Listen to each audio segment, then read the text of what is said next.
Hello friends, you are most welcome in our channel Economics Track. So today in this given video, we will discuss about the differences between firm and industry, right? About differences between firm and industry. So first differences between firm and industry is firm is a part of industries, right? जो firms है वो क्या एक industries का part है, right?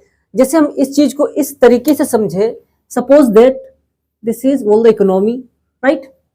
This is all the economy. Listen carefully. This is all the economy, and these all are a separate form. These dotted points are a separate form, right? These are separate a form.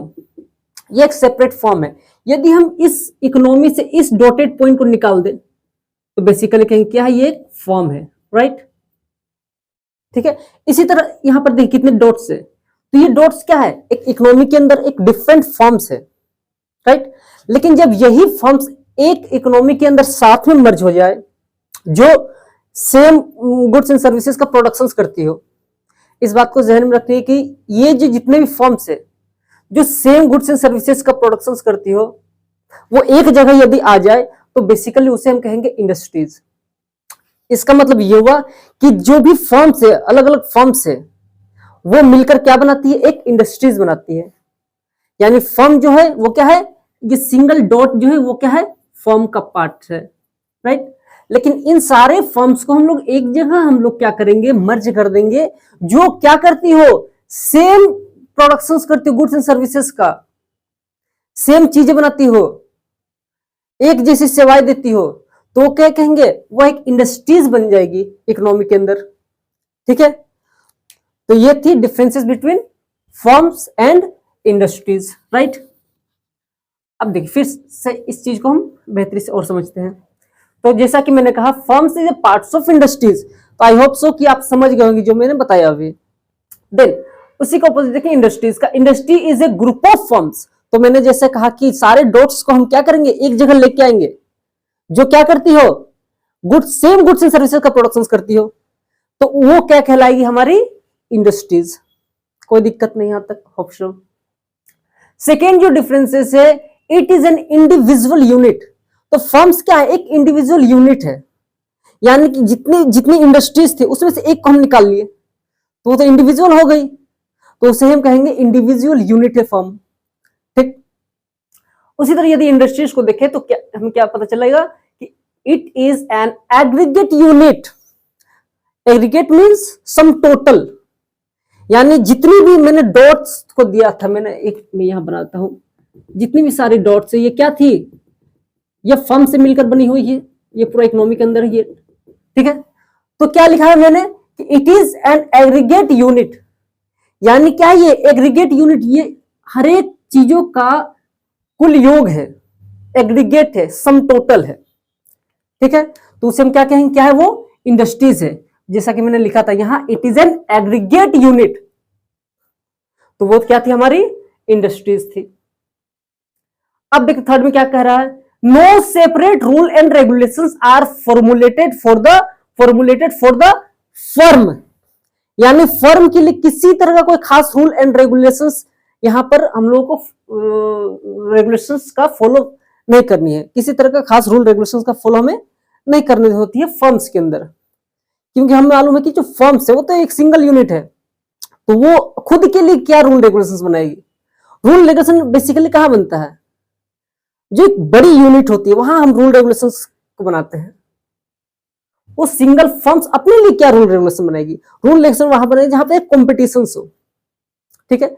तो वहां basically बनता है rule regulations. तो इसीलिए कहा इसने कि no separate rule and regulations are formulated for the firm. Firm के लिए कोई खास रूल रेगुलेशंस नहीं होती है. ठीक. वहीं यदि हम बात करें यहां पे इंडस्ट्रीज में, तो rule and regulations are made for an industries. Industries में रूल और रेगुलेशंस पाए जाते हैं, क्योंकि इंडस्ट्रीज बहुत ही बड़े पैमाने पर पाई जाती है, तो इसीलिए यहां पर रूल एंड रेगुलेशंस का होना काफी मैंडेट मानी जाती है, काफी जरूरी मानी जाती है रूल रेगुलेशंस का होना. ठीक है. मैंडेटरी होती है रूल रेगुलेशंस.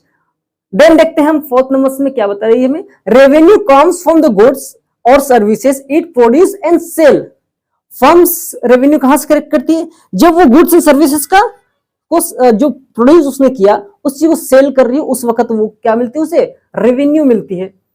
ठीक है, फर्म्स का बात कर रहा हूं मैं। इंडिविजुअल फर्म्स जो होती है वो क्या करती है, वो गुड्स एंड सर्विस का प्रोडक्शन करती है और उस जो उसने प्रोड्यूस किया उसे उसने सेल किया, तो वहां से उसको क्या हो, रेवेन्यू जनरेट करेगी उसके पास, right. Now in industries revenue comes from collective goods, it is very important highlighting point, that is collective goods and services, right? So in industries revenue comes from collective goods and services produced and sold by all the firms within the industries, यानी कि industries के द्वारा जो भी सब मिलकर एक साथ जो भी गुड्स एंड सर्विसेज को जिसने उसने बनाया उस चीज को सोल्ड करेंगे। कलेक्टिव का बात कर रहा हूं मैं, यहां कलेक्टिव का जिक्र नहीं था फर्म्स के अंदर, लेकिन जो इंडस्ट्रीज आएंगे, हम जब इंडस्ट्रीज की बात करेंगे तो वहां कलेक्टिव की बात होगी, क्योंकि ये एक बड़ा यूनिट है, ये मैक्रो के अंदर आएगा, बेसिकली ये माइक्रो के अंदर आएगा, इस बात को जहन में रखनी है आपको। तो ये क्या कह रहे हैं, collective goods and services produced and sold by all the firms, यानी सारे फर्म्स को मिलकर जो भी हमने सोल्ड किया जो भी मैंने सोल्ड किया, इंडस्ट्रीज ने सोल्ड किया, वहां से उन्हें रेवेन्यू जनरेट होगी। ठीक है, कलेक्टिव मैनर में, राइट। तो ये थी इंडस्ट्रीज के रेवेन्यू कलेक्शन कैसे आएगी। अब देखते हैं फर्म्स को फिर। तो फर्म्स जो है वो क्या है, एक नैरो कॉन्सेप्ट है, एक बड़ी छोटी सी कॉन्सेप्ट है, राइट। लेकिन जब हम बात करें इंडस्ट्रीज की, तो इंडस्ट्रीज क्या है, एक वाइडर कॉन्सेप्ट है, क्योंकि इंडस्ट्रीज के अंदर बहुत सारी छोटी छोटी फर्म्स होती है, इसमें तो केवल मात्र एक ही फर्म्स होती है, तो इसे हम एक संकीर्ण दायरे में रखेंगे। ठीक है, इसे हम क्या करेंगे, फर्म्स को एक संकीर्ण दायरे में रखेंगे, लेकिन जब हम बात करें इंडस्ट्रीज को तो उसे हम विस्तृत दायरे में रखेंगे, एक एक्सटेंसिव रूप है क्या इंडस्ट्रीज। इसलिए इंडस्ट्रीज एक्सटेंसिव रूप है क्योंकि इंडस्ट्रीज के अंदर बहुत सारे फर्म्स मिलकर उस इंडस्ट्रीज को चलाती है, तो इसलिए क्या हो गई, एक एक्सटेंसिव रूप हो गई, एक कौन सी कॉन्सेप्ट हो गई, वाइडर कॉन्सेप्ट हो गई। ठीक है, क्योंकि फर्म्स मात्र एक फर्म्स होती है। ठीक है, तो इसीलिए यह क्या है, एक नैरो कॉन्सेप्ट, एक छोटी सी धारणा है, छोटी सी कॉन्सेप्ट है, राइट ना। अब कुछ एक छोटी सी एग्जांपल्स ले ले। यदि फर्म्स की बात करें तो देखिए, जो हम साबुन का इस्तेमाल करते हैं, जो मार्केट में हमें मिल जाती है साबुन, ठीक है, वॉश वगैरह के काम आती है, तो जैसे कि मैंने कहा लक्स, मैं किसी कंपनी का मैं यहाँ किसी तरह का ये नहीं कर रहा हूँ, किसी कंपनी से मेरा किसी तरह का सरोकार नहीं है।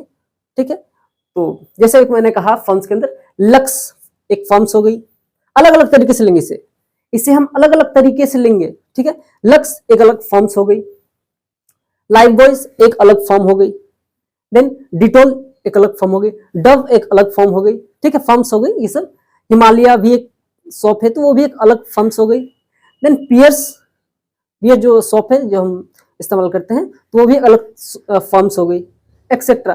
तो ये जब अलग अलग तरीके से अपना प्रोडक्शंस को करेंगे तो उस चीज को हम कहेंगे कि भैया ये क्या, एक फर्म्स है। ठीक, लेकिन जब ये सारे सोप एक साथ मार्केट के अंदर आ जाएंगे तो वो क्या कहलाएंगे, सोप इंडस्ट्रीज। जब ये सोप एक साथ मार्केट के अंदर आ जाएंगे तो वो क्या कहलाएंगे, सोप इंडस्ट्रीज। लेकिन ये अलग अलग तरीके से जब प्रोडक्शंस करती हो चीजों का, ठीक है, कोई भी कंपनी हो, ये साबुन का ही मैं बात नहीं कर रहा हूं, मोबाइल फोन्स की बात कर रहा हूं, डिफरेंट डिफरेंट व्हीकल्स की बात कर रहा हूं मैं, तो वो जो अलग अलग चीज अलग अलग तरीके से प्रोडक्शंस को अंजाम दे अपने, तो वो फर्म्स के दायरे में आएगी। लेकिन वही चीज जब एक साथ मार्केट के अंदर आ जाए सेम चीज, तो उसे हम क्या कहेंगे, वो कोई खास इंडस्ट्रीज बन जाती है, जैसे ऑटोमोबाइल इंडस्ट्रीज हो गई। ठीक है, फिर जैसे मैंने यहां पर लिख दिया है कि सोप इंडस्ट्रीज, तो सोप इंडस्ट्रीज भी किसके अंदर आएगी, इंडस्ट्रीज के अंदर। ठीक है, आई होप सो कि इतना आप समझ ही गए होंगे। तो ये एक छोटी सी वीडियो थी जो कि मैंने सोचा कि इसे बनाना ही चाहिए, जो कि काफी मायने रखती है हम अंतर पता करने किसके बीच, फर्म्स और इंडस्ट्रीज के बीच। तो ये एक छोटी सी वीडियो थी, फिर किसी वीडियो में आपके साथ मुलाकात होगी, तब तक के लिए धन्यवाद, थैंक यू, शुक्रिया।